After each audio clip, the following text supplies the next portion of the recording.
សូមជម្រាបសួរទៅដល់បងប្អូនពុកម៉ែទាំងអស់គ្នាបាទថ្ងៃនេះខ្ញុំសូមលើកយកប្រធានបទមកធ្វើការបង្ហាញហើយយើងក៏ធ្លាប់បានស្ដាប់បាទធ្លាប់បានឮហើយអំពីពាក្យថាព្រះនិព្វានធ្លាប់បានឮពាក្យលោកអាចារ្យលោកតាគាត់បានឲ្យពរបានធ្លាប់និយាយពាក្យថាព្រះនិព្វាននេះឯងហើយបងប្អូនមួយចំនួនក៏ធ្លាប់បានមើលនៅក្នុង Facebook តាមដានមើលនៅក្នុង YouTube ដែលមានបាទព្រឹត្តិការណ៍ផ្សេងៗគាត់បានបកស្រាយហើយថ្ងៃនេះខ្ញុំគ្រាន់តែចង់ធ្វើ review បន្ថែមដើម្បីជាការចងចាំដល់ខ្លួនរបស់ខ្ញុំផងបាទនឹងចង់បង្ហាញបាទទៅដល់បងប្អូនទាំងអស់គ្នាផងបាទហើយយើងដើម្បីយល់អំពីព្រះនិព្វានបានបាទត្រឹមត្រូវយើងត្រូវយល់អំពីអត្ថន័យវាសិនឥឡូវខ្ញុំចង់បង្ហាញបងប្អូនជាមួយនឹងអត្ថន័យព្រះនិព្វាននៅក្នុងបណ្ដាញ Google បាទដែលមាននៅក្នុង Wikipedia បាទប៉ុន្តែក្នុងអត្ថន័យនេះបងប្អូនប្រហែលជាពិបាកយល់បន្តិចព្រោះអីគាត់ទៅសេមកវាញ៉ៃច្រើនណាវាមើលទៅពិបាកយល់បាទឥឡូវខ្ញុំសូមអានបន្តិចចាស់បាទអញ្ចឹងព្រះនិព្វានពន្យល់ពាក្យនិព្វានបាទអត្ថានុរូបនៃពាក្យថានិព្វានបាទនិព្វានតាមវចនានុក្រមខ្មែរគឺជាពាក្យខ្ចីមកពីភាសាសំស្ក្រឹតនិងភាសាបាលីដែលคล้ายចេញមកពីពាក្យសំស្ក្រឹតថានិស្សៈគឺប្រែថាចេញបាទចេញផុតស្រឡះអស់ឥតបាទហើយបូកជាមួយនឹងវានៈគឺប្រែថាឈ្មោះតណ្ហាដែលចាក់ច្រេះបាទតច្ឆវៈរូបរិទ្ធនៅក្នុងសន្តានចិត្តសត្វបាទអញ្ចឹងព្រះនិព្វានហ្នឹងគឺគេចង់បានន័យថាចង់ប្រែថាគឺជាការចេញផុតស្រឡះបាទពីតណ្ហាបាទឧបាទានហ្នឹងអញ្ចឹងក្តោបរួមប៉ុណ្ណឹងបាទជាការចេញផុតស្រឡះបាទអត់មាននៅតណ្ហាបាទអត់មាននៅគ្រឿងទុកសោកទាំងឡាយឥឡូវយើងមើលប៉ុណ្ណឹងបានហើយនៅក្នុង Wikipedia បាទក្នុង Google ក្នុងប្រព័ន្ធ Google នេះឥឡូវខ្ញុំឲ្យបងប្អូនមើលទៀតជាមួយនឹងនៅក្នុងមេរៀនបរមត្ថធម៌បាទឥ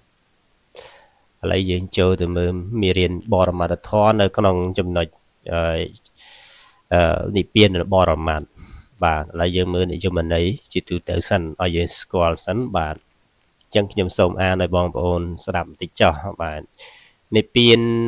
ជាបរមត្ថធម៌ដែលល្អិតប្រណិតជាងនាមធម៌ណាទាំងអស់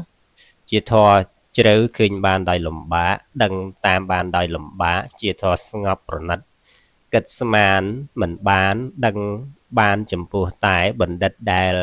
បានសម្រេចមគ្គផលនិងក៏បីដឹងច្បាស់ដោយខ្លួនឯងជាអារម្មណ៍របស់លោកុត្តរចិត្តបុថុជនទាំងឡាយមិនអាចធ្វើឲ្យជាក់ច្បាស់បានឡើយចឹងអានេះជាការពោលទូទៅបាទកន្លែងនិព្វាននេះថាគេថាល្អិតបាទប្រណិតជាងនាមធម៌ណាហើយវាដឹងបានដោយលំបាកអីចឹងទៅណានិព្វានបាទយើងចង់រៀននិព្វានបានតតែយើងរៀននៅចិត្តចេតសិករូបសិនបាទព្រោះអីវានិព្វានវាជាអសង្កតៈបាទអសង្កតៈធម៌ហើយចិត្តចេតសិករូបវាជាសង្កតៈធម៌បាទអញ្ចឹងវាផ្ទុយជាមួយនឹងចិត្តចេតសិករូបគឺនិព្វានហ្នឹងបាទហើយបាទឥឡូវយើងចូលទៅមើលវចនដ្ឋៈរបស់និព្វានបាទគេចង់បំបែកបាទនិព្វានមកពាក្យណាខ្លះឥឡូវយើងមើលពាក្យថានិព្វានមកពីនេះបាទបបបត្តិ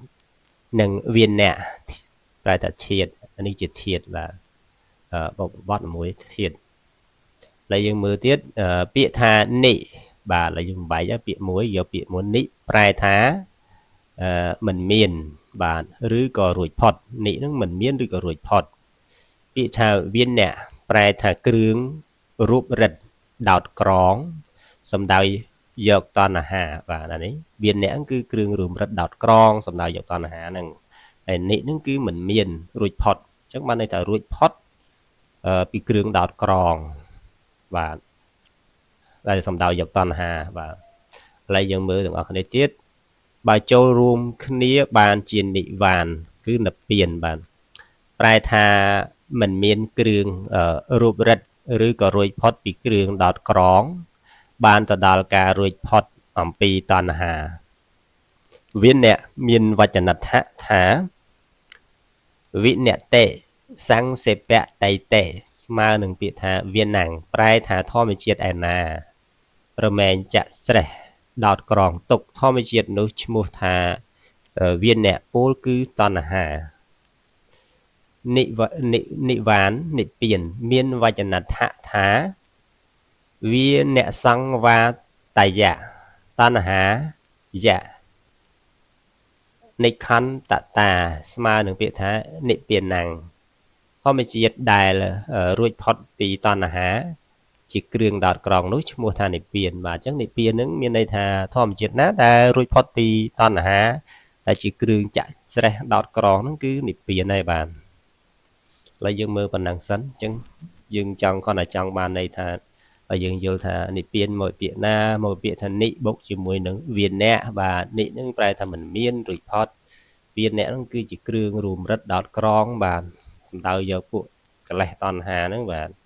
អញ្ចឹងគឺសម្រាប់ជារួមមកនិព្វានប្រែថាការរួចផុតពីគ្រឿងចាក់ក្រដោតក្រងរួមរិទ្ធដែលសំដៅយកតណ្ហាហ្នឹងរួចផុតពីតណ្ហានិព្វានគឺជាការរួចផុតពី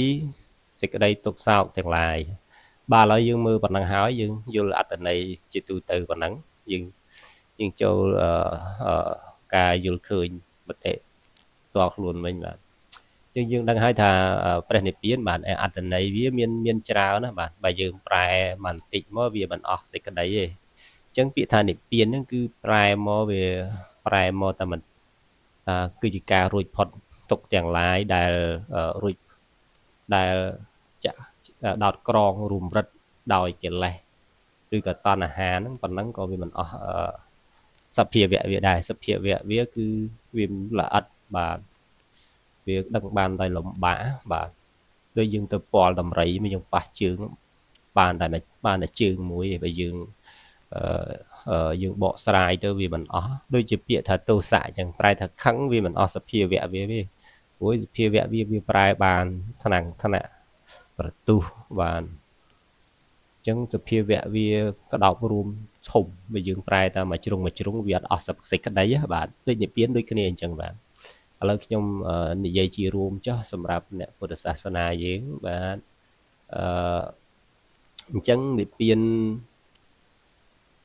យើងសំដៅទៅលើការជំរះនៅកិលេសទាំងឡាយបើយើងនិយាយពីកិលេសតណ្ហាកិលេសហ្នឹងគឺយើងត្រូវយល់ស្គាល់ពីកិលេសខ្លះទៀតកិលេសហ្នឹងគឺជាគ្រឿងសៅមងរបស់ចិត្តបាទ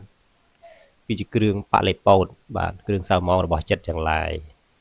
គ្រឿងទុកសោកបាក់ចិត្តខឹងច្រើនស្អប់បាទចំណែនជានេះបាទអំនួតអួតក្អេងក្អាងទុកបបាក់ stress អីហ្នឹងអាហ្នឹងអាសិតអាគ្រឿងកិលេសគ្រឿងតណ្ហាបាទកើតឡើងដោយសារតណ្ហាហ្នឹងអញ្ចឹងនិព្វានហ្នឹងគឺការជំរះពួកអាហ្នឹងបាទពួកអាខឹងពួកអាស្អប់ពួកចំណែនខឹងអួតក្អេងក្អាងរវើរវាយសង្ស័យច្រើនបាទហ្នឹងសរុបពួកអាផ្នែកអកុសលចិត្តសឹកអកុសលចិត្តបាទកិលេសតណ្ហាឧបាទានបាទទាំងឡាយអាសវៈកិលេសបាទអាហ្នឹងវានិព្វានហ្នឹងគឺជំរះអាហ្នឹងទៅជំរះពួកអស់ហ្នឹងចោលឲ្យអស់បាទអញ្ចឹងព្រះនិព្វានហ្នឹងគឺវាមានអត្ថន័យទូលំទូលាយអញ្ចឹងបានជាយើងចាស់លើកតាគាត់ឲ្យពរថាឲ្យបានទៅដល់និព្វានហ្នឹងគឺឲ្យបានជំរះនៅគ្រឿងទុក្ខសោកទាំងឡាយបើត្បិតតែពេលខ្លះយើងមិនអាចជំរះចោលទាំងអស់បានភ្លាមតែដំណើរយើងជំរះបន្តិចម្ដងយើងសន្សំសន្តានយើងសន្សំជំរះនៅអកុសលបាទសន្សំនៅជាការជំរះនៅការខឹងស្អប់បាទចំណែនបាទជំរះការខឹងស្អប់នឹងបន្តិចម្ដងដែលធ្វើឲ្យយើងនឹងសន្សំនៅការយល់ឃើញត្រឹមត្រូវតែដឹងថាការខឹងស្អប់ចំណែនទាំងអស់នោះវាជាផ្នែកអកុសលចិត្ត វាធ្វើឲ្យបាត់បង់នៅសភាវៈគឺមួយគឺបញ្ញាមិនអាចពួកអាហ្នឹងវាបាត់បង់បញ្ញាមិនឲ្យយើងមើលឃើញអ្វីមិនឲ្យយើងគិតអ្វីអត់ត្រឹមត្រូវទេបើយើងសន្សំជំរះផ្នែកអកុសលផ្នែកកិលេសផ្នែកតណ្ហាបាទានដែលយើងប្រកាន់មមទាំងឡាយហ្នឹងជំរះសន្សំទៅវានឹងកាត់បន្ថយហើយយើងអាចដំណើរបានខ្លះទៅព្រះនិព្វានហើយបាទនេះជាការយល់ឃើញរបស់ខ្ញុំណាបាទព្រោះព្រះនិព្វានវាគឺពេលខ្លះយើងប្រែថាសូន្យហ្នឹងបើយើងបកស្រាយទៅសូន្យគឺសូន្យនៅកិលេសបាទសូន្យនៅគ្រឿងបរិពោធទាំងឡាយបាទអញ្ចឹងខ្ញុំសរុបសេចក្តីមកខ្ញុំសូមអរគុណទាំងអស់គ្នាបាទហើយសូមបកស្រាយប៉ុណ្ណេះមានការខុសឆ្គងអីសូមខន្តីអភ័យទោសបាទសូមអរគុណសូមជម្រាបលាបាទ